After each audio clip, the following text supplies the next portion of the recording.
This is Optimal Startup Daily, episode 543.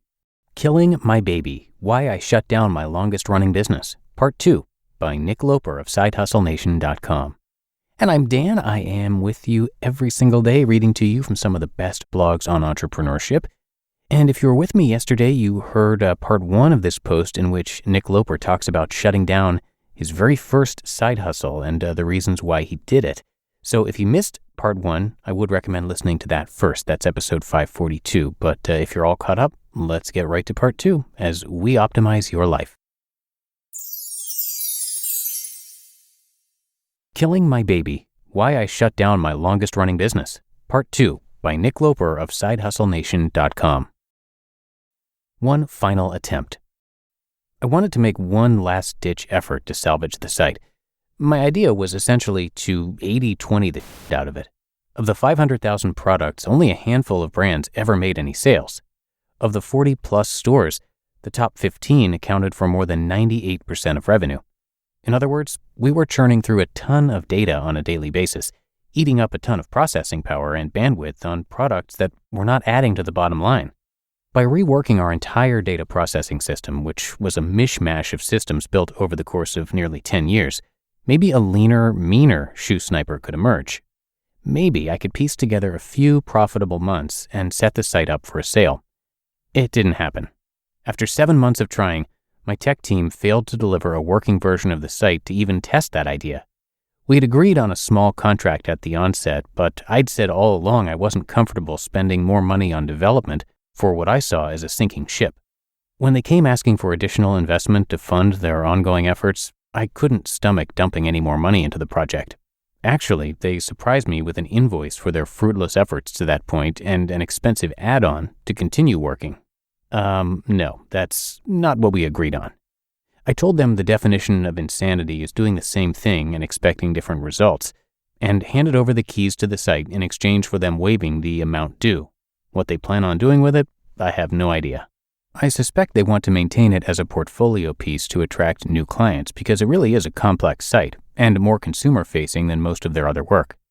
Maybe someone else would have made a savvier exit, but I was sitting on a non-functional, unprofitable, money-sucking asset I was happy to be rid of.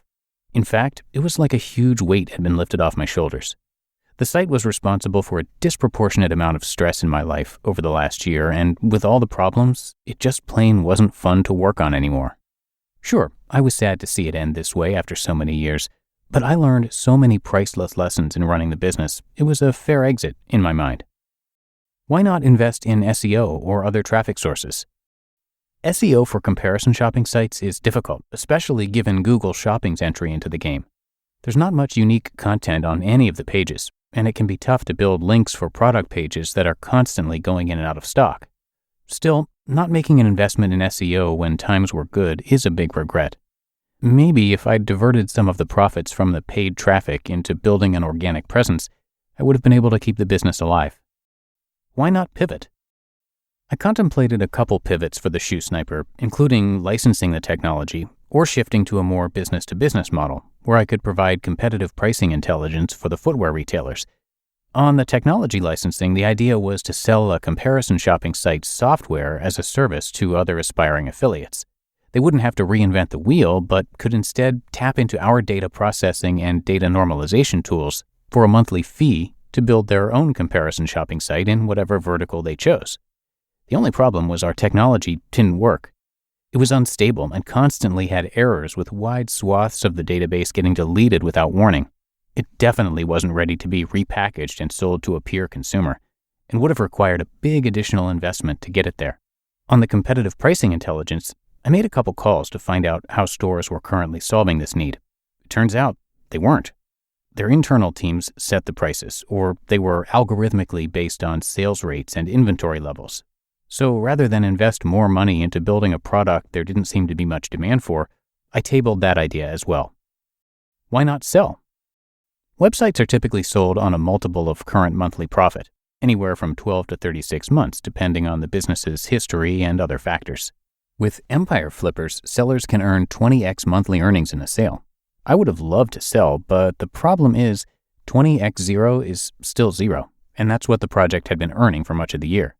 I'd hoped to build it back up. If I could have got it to even just $1,000 a month, that could have been a nice exit.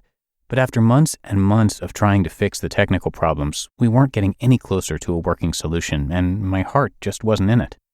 I often get the question, when do you know it's time to give up and try something else? And it's difficult to answer, but in this case, I just felt it. During previous challenging times, I had to make it work. It was my only income source. I was tied to it just like I could have been tied to a job. This time, I was sufficiently diversified that it was okay to let it go. It still stings and was an emotional loss to walk away from my longest-running business, but I've got enough other projects going on to pay the bills and keep me busy. And the good news is, they're more fun to work on too. What's next? I'm still working on the 8 income streams. And by the way, you can see an article about that linked from this post, plus aiming to build new ones in 2015. My hope is with the extra hours freed up every month, I'll be able to channel that energy into some exciting new side hustles. You just listened to part 2 of the post titled, Killing My Baby, Why I Shut Down My Longest Running Business by Nick Loper of SideHustleNation.com. You're ready to make the leap and turn your passion into profit, but you need the right team to make it happen.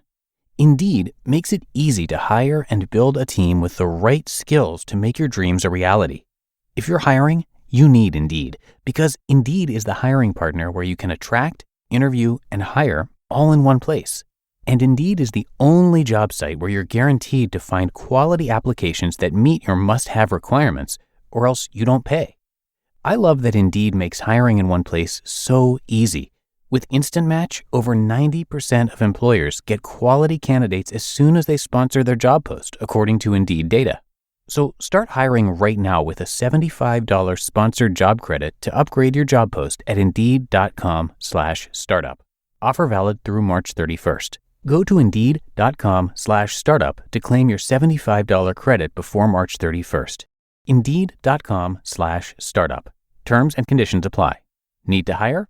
You need Indeed. And thanks again to Nick. He is also the host of the podcast, The Side Hustle Show. It is for part-time entrepreneurs who are looking for actionable tips to start or improve their businesses.